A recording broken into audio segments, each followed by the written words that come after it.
જયેશભાઈ સારા માણસ છે, બરોબર. જયેશભાઈ બહુ સારા માણસ છે, પણ એ આવા ગુંડાઓને સપોર્ટ કરે અને આવાઓને લડાવીને અહીંથી વયા જાય. પછી આ અમને અહીંયા હું વાહે દૈસા કરે છે જયેશભાઈ ખબર છે. એની ઓફિસમાં જવાતું નથી, બરોબર. કિરીટ પટેલની ઓફિસમાં અમે બધા ગયા હતા, એ અંદર કરવા દેતો નથી. બહારથી ચા પાણી પાઈને જે દાવા દો હાલો થઈ જાય. કોઈ દી કોઈના કામ કર્યા નથી, બરોબર. એટલો ટાઈમ પ્રમુખ રહ્યો. અમે ભાજપમાં જ છે, બીજો કઈ અમને વાંધો નથી, પણ આને કોઈ દી કોઈના કામ નથી કર્યા એ વાંધો. કોઈને ઓફિસમાં જવા નથી દીધા.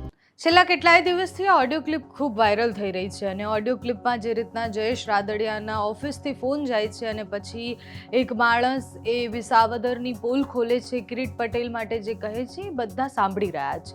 એ સાંભળ્યા પછી સ્વાભાવિક સવાલ થયો કે શું ખરેખર વિસાવદરની જનતાની આ સમસ્યા છે?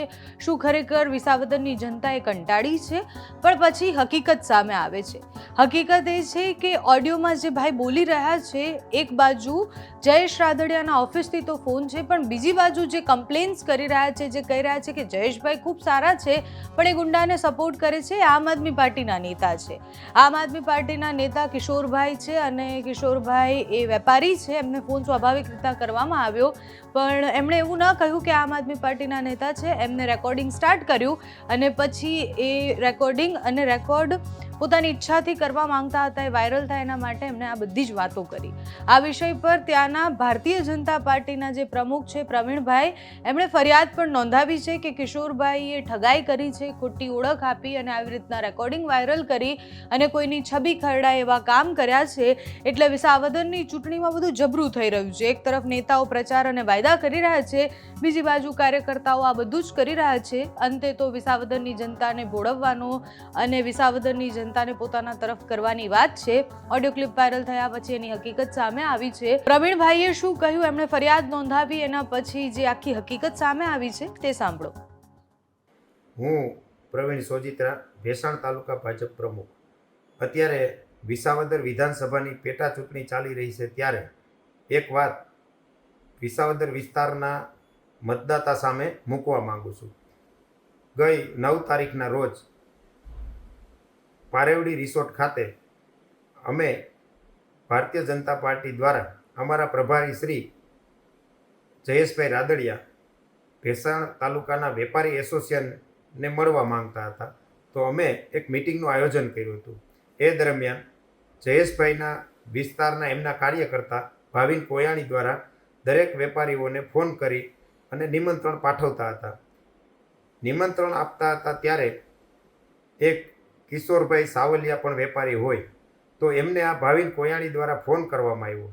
તો આ કિશોરભાઈ સાવલિયાએ પોતાની બદ ઇરાદા સાથે એક રેકોર્ડિંગ મોબાઈલમાં ચાલુ કર્યું અને એમણે મોબાઈલમાં એવી વાતો કરી કે ભાઈ ભાવિનભાઈ, હું આ મિટિંગમાં આવવા માગું છું, જયેશભાઈ બોલાવે એટલે હું આવવા માગું છું, મને જયેશભાઈ પ્રત્યે કોઈ નારાજગી નથી, પરંતુ આ જયેશભાઈ રાદડિયા આ વિસ્તારના ઉમેદવાર કિરીટભાઈ પટેલને સમર્થન આપે છે, એ દુઃખની વાત છે અને અમે આ કિરીટભાઈ પટેલને મત પણ આપવા માંગતા નથી. હું ભારતીય જનતા પાર્ટીનો બહુ જૂનો કાર્યકર્તા છું અને અમારો પરિવાર પણ ઘણા સમયથી ભારતીય જનતા પાર્ટીને મત આપતો હતો, પરંતુ આ કિરીટ પટેલ આમ છે તેમ છે વગેરે એલફેલ બોલી અને એવું જણાવે છે કે હવેથી અમે ભારતીય જનતા પાર્ટી સાથે નથી.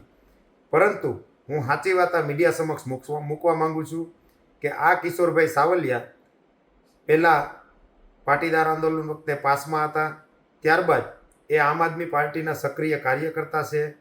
ગત તારીખ 15/2/2024ના રોજ આમ આદમી પાર્ટી દ્વારા ભેસાણ તાલુકા આમ આદમી પાર્ટીના પ્રમુખ તરીકે એમને નિમણૂક આપેલી છે, જેનો પત્ર પણ મારી પાસે હોય, એ પણ હું મીડિયા સમક્ષ રજૂ કરીશ. મારો કહેવાનો મતલબ એટલો જ છે કે આ આમ આદમી પાર્ટીની આખી ટીમ ખોટી રીતે ખોટી વાતો કરી, ખોટી રીતે આવા રેકોર્ડિંગો ઊભા કરી, ખોટી વાહિયાત વાતો કરી અને આ વિસ્તારને ગુમરાહ કરી રહ્યા છે, મતદાતાઓને ગુમરાહ કરી રહ્યા છે. હું 2007થી ભારતીય જનતા પાર્ટીમાં સક્રિય છું. આજે મારી પાસે તાલુકા ભાજપ પ્રમુખની જવાબદારી છે. હું દરેક મિટિંગમાં હાજર હોય.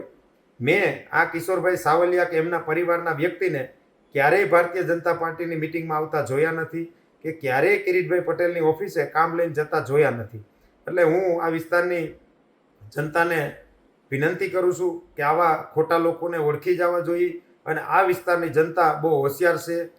જો આમ આદમી પાર્ટીની આખી ટીમ આવી રીતે ખોટી વાતો ખોટા વિડીયો ખોટા ઓડિયો બનાવી અને સોશિયલ મીડિયામાં વાયરલ કરે તો અમારી આ વિસ્તારની પ્રજા એટલી હોશિયાર છે કે આવી ખોટી વાતોમાં આવી ક્યારેય છેતરાશે નહીં. એટલે મારું કહેવાનું એટલું જ છે કે પોતે ક્યારેય ભારતીય જનતા પાર્ટીના કાર્યકર્તા નહોતા અને હું ભાજપનો કાર્યકર્તા છું એવું એણે બોલે છે વિડીયોમાં.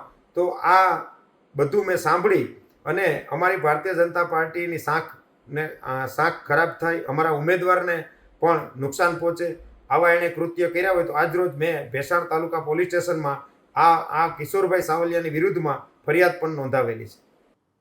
હવે વિસાવદરની ચૂંટણીમાં હજુ આવા તો અનેક ખેલ થવાના બાકી છે અને આવી તો અનેક વસ્તુ તમારા સુધી અમે પહોંચાડતા રહીશું. તમને શું લાગે છે કે વિસાવદરના મુખ્ય મુદ્દાઓ કયા છે, કયા નેતા એ મુદ્દાઓ સુધી પહોંચી શકશે, અમને કમેન્ટ્સમાં જણાવજો. અત્યારે આ વિડીયોમાં બસ આટલું જ. જો તમે અમને યુટ્યુબ પર જોઈ રહ્યા હોય તો સબસ્ક્રાઇબ કરજો, ફેસબુક પર જોઈ રહ્યા હોય તો ફોલો કરજો, અમારા વિડીયોને લાઇક અને શેર કરજો.